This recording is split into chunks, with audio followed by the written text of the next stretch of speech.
Well, what have you been doing for fun these days? I hope that you've been getting outside and doing some things. One of the things that I picked up in this past year is pickleball, and I'll tell you what, it's a fun game, the fastest growing game in America at this time right now. And playing that game, I have lots of fun.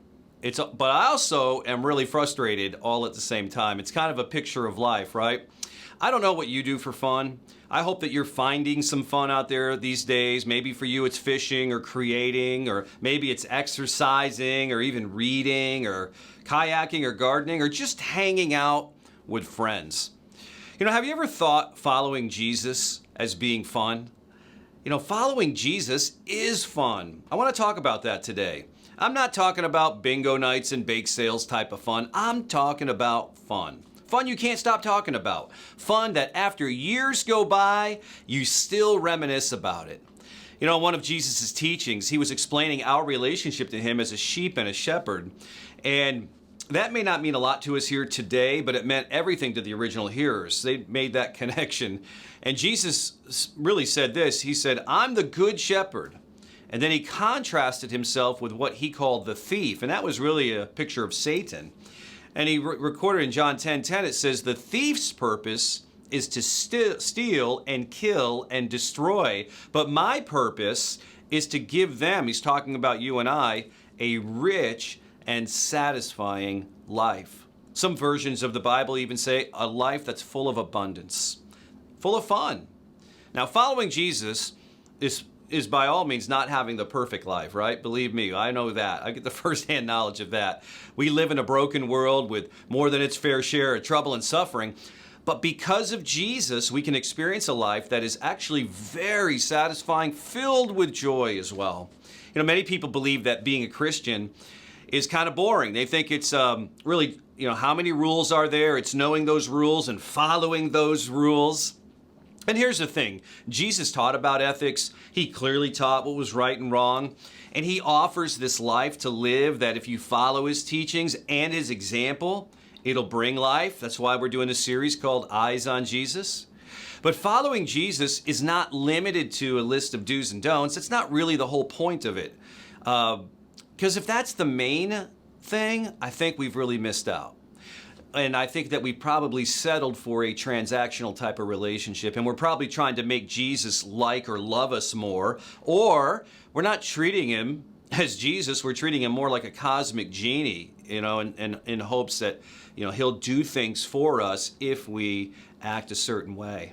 See, following Jesus is really knowing that we've all messed up, that we've all sinned, that we all come short of God's glory, and that we're all broken, that we're all messed up. And it's not about what I do, it's really about what Jesus has already done. And that's the heart of what we call salvation. Now, some choose to not follow Jesus because they do think that he's boring and he's unexciting. Maybe because they've seen boring and unexciting followers of Jesus. Yet Jesus himself was anything but boring and unexciting.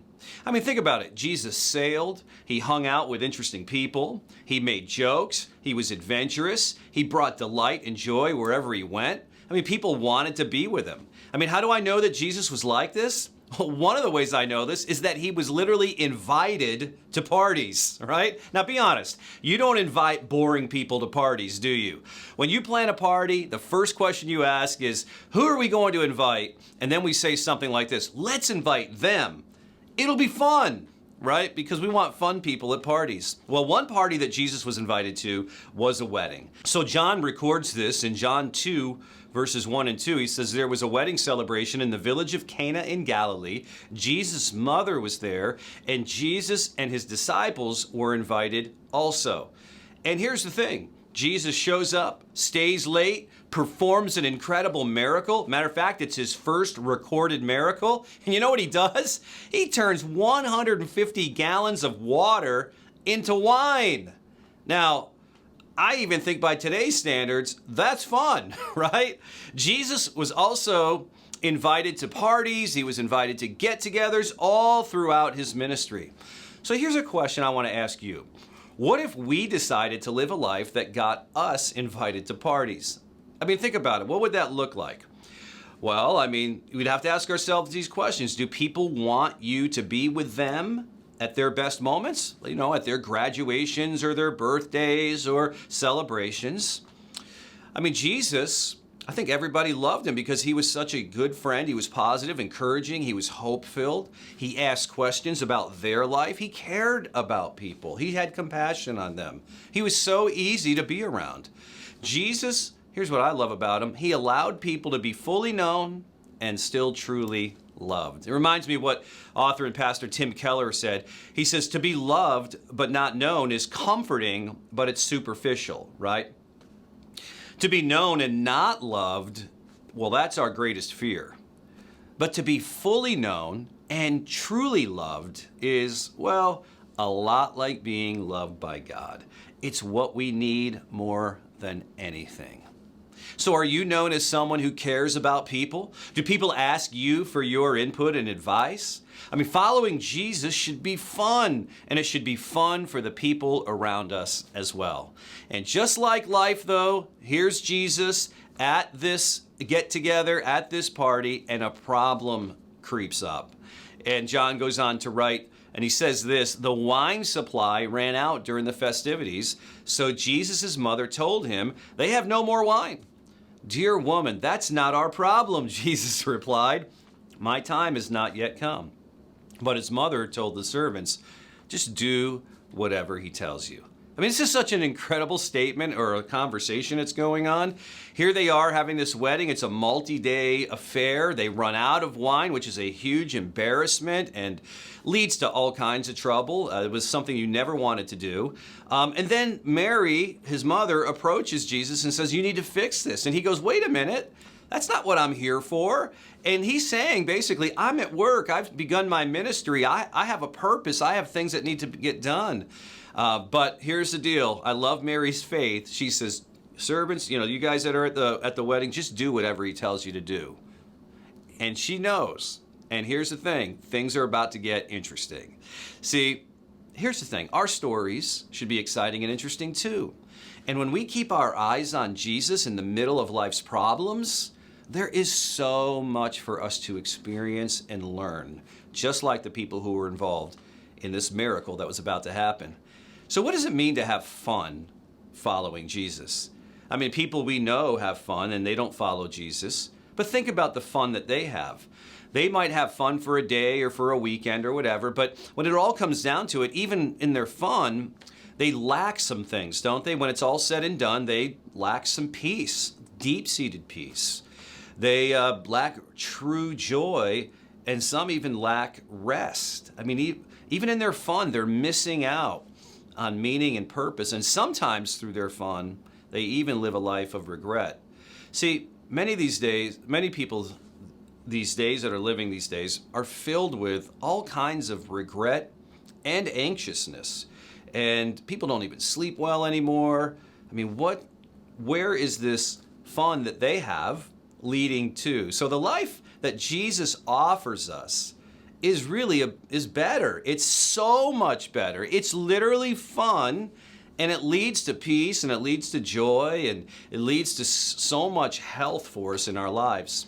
See, John continues on. He says, Jesus told the servants, fill the jars up with water. And when the jars were filled, he said, now dip some out and take it to the master of ceremonies. This is the miracle that's about to take place. So Jesus and his disciples, and the servants, I should say, followed his instructions. And when the master of ceremonies tasted the water that was now wine, not knowing where it had come from, though of course the servants knew, he called the bridegroom over. And he said this, a host always serves the best wine first. He said, then when everyone's had a lot to drink, he brings out the less expensive wine, right?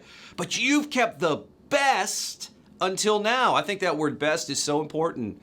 Remember, for the couple, they thought that the wine was the answer. All we need is wine. Just fix the wine problem, right? Yet Jesus was up to something bigger.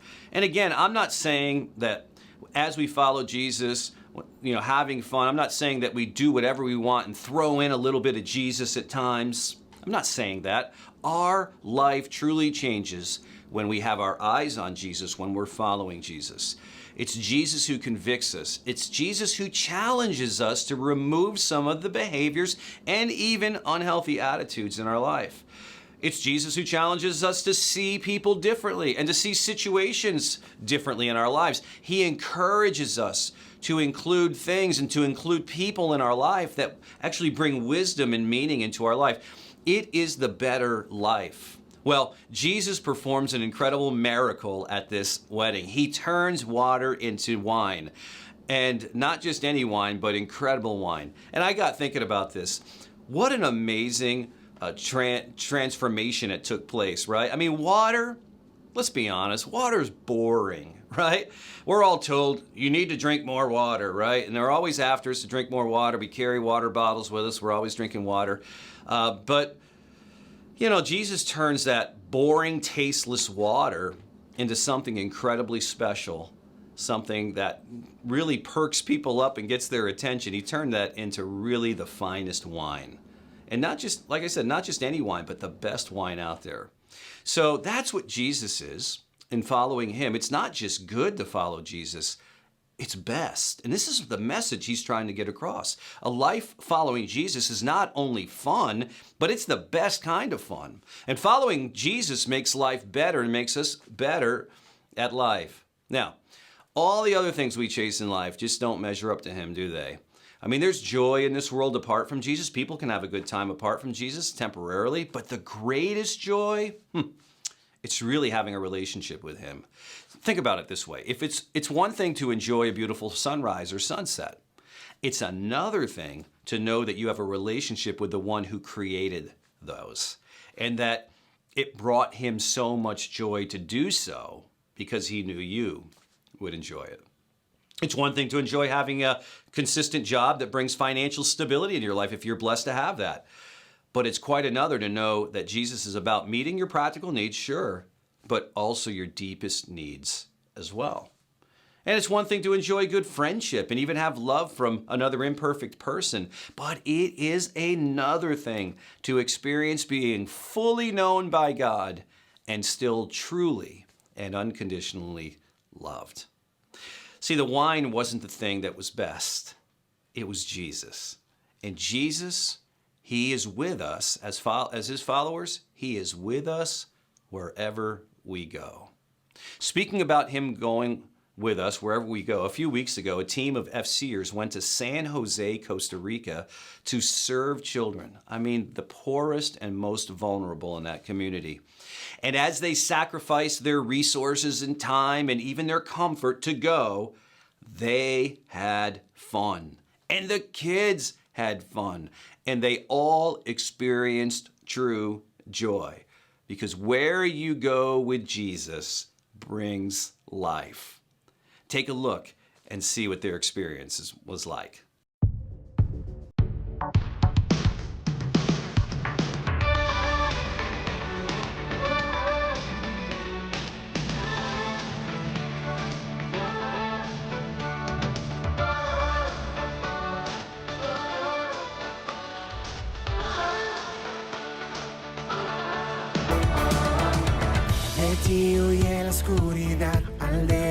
Really actually seeing, like I've seen on TV, you've seen the poverty, but actually like physically seeing it myself, and it was just like, wow, and then the kids coming up and they're just so happy to enjoy spending time with people they don't even know. The first day's drive in to the school and the center, experiencing everything I saw, it changed every subsequent trip after that, because now I realize that the kids we were working with and playing with and jumping on us and loving us, that's where they lived, and that's where their families were from. And those were their sisters and mothers and brothers on the streets, and it really affected me. Solo a ti, Cristo, eres el motivo, porque yo respiro, vivo para ti. Por ti, God loves you. Corazón partido, yo vivo, solo por tu gloria, yo canto.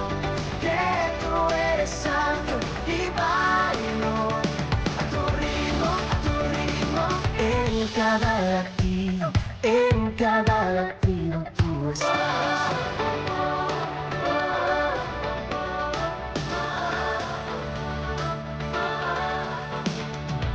Most amazing thing I have seen this week has really been observing the team at the Hope Center. They serve selflessly day in, day out, sometimes at risk of being threatened, in danger.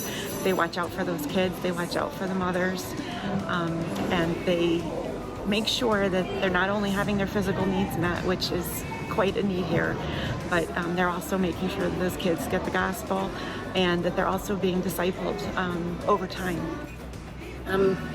It's taught me that, very simply again, that I think you just need love, and these kids have their mother's love, and the Hope Center, the people there are just incredible. They give so much love, and you see them there, they're hugging all the workers, and it's just a safe place for them to go.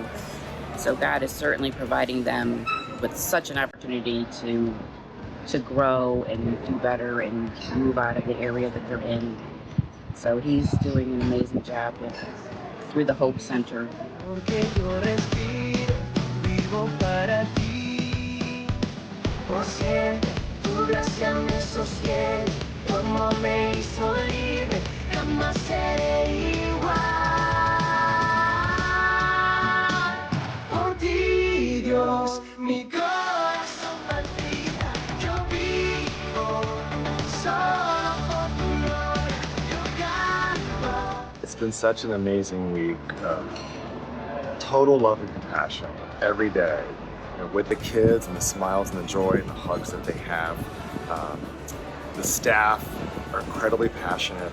They love each and every single child that comes to that door just as Jesus would, all equally. And they love the whole community. And then the team's been wonderful. We've worked great together. We've had a blast, and I hope I have the opportunity to do it again. I can say I've seen God work this week within our group. Again, we're not strangers, but being brought together, watching each other work outside of their comfort zone, and really seeing God pull all of us together in our highs and our lows, and just uplifting our own spirits, between each other. And it's a moving feeling. You can feel it within the group. You can feel God's presence. En cada latido tú estás.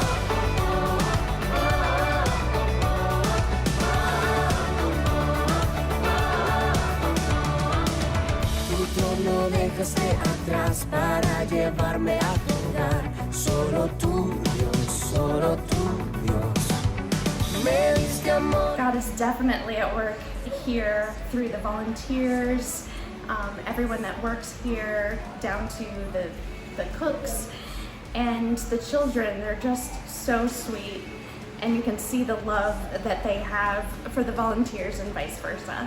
Not only do you get to experience God working through yourself, you get to see God working through others, through the volunteers, through the people at the Hope Center, and especially through the kids, and it's just an incredible thing to experience.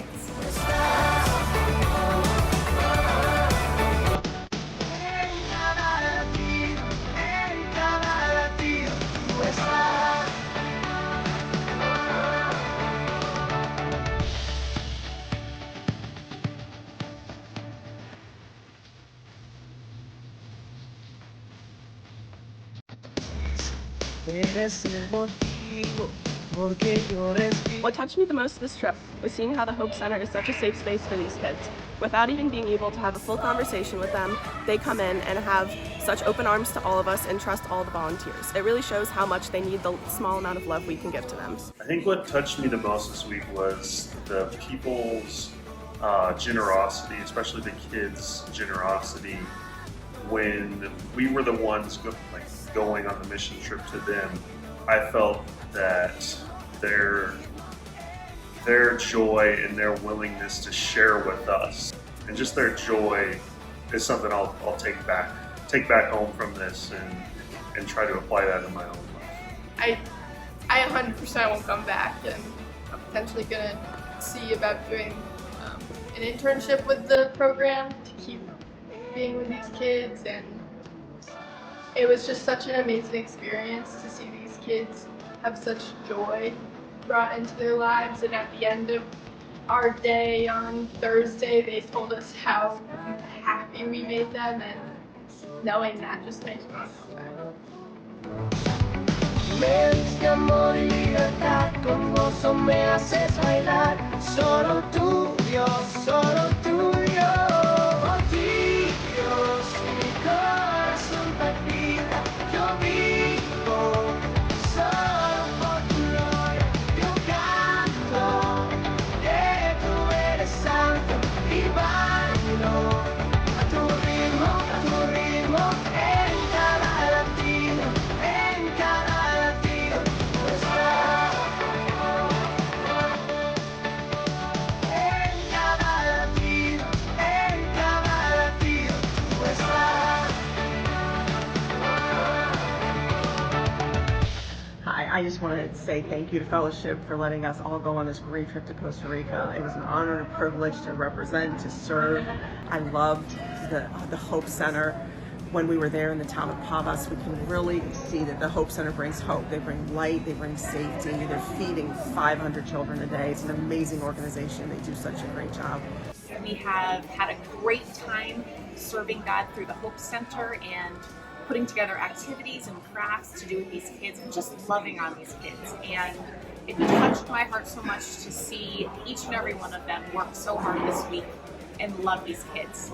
And it was just great as we taught the kids, and we all learned ourselves that we can trust God no matter what. Puedo confiar en Dios pase lo que pase. So I want to thank each of you that supported us through prayer, that watched our journey on Facebook and Instagram, and some of you that supported us financially. We had a phenomenal week, and we can't wait to come back next year.